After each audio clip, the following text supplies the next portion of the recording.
வேதாகமத்துல பண்டிகைகளை குறித்து நிறைய இடங்களில் பேசப்பட்டிருக்கிறது. அதைத்தான் தேவன் நமக்கு காண்பித்துக் கொடுக்கும்படியாக விரும்புகிறார். யாத்ராம புத்தகம் 23ஆம் அதிகாரத்துல 14, 15, 16 எடுத்து வாசித்து பார்க்கும் பொழுது 3 விதமான பண்டிகையை ஆசரிக்க கர்த்தர் ஜனங்களை நினைப்பூட்டுகிறத வேதம் காண்பித்துக் கொடுக்கிறது.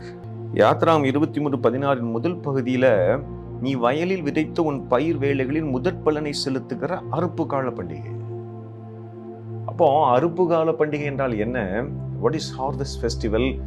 ஆண்டவர் உங்களுக்கும் எனக்கும் நமக்கும் நிறைய நன்மைகளை செய்திருக்கிறார், அற்புதங்களை செய்திருக்கிறார். அதுல முதற் பலன்களை அவருடைய சமூகத்துல செலுத்தி ஆண்டவருக்கு நன்றி செலுத்துவதில் கர்த்தர் அதிகமாய் பிரியப்படுகிறார்.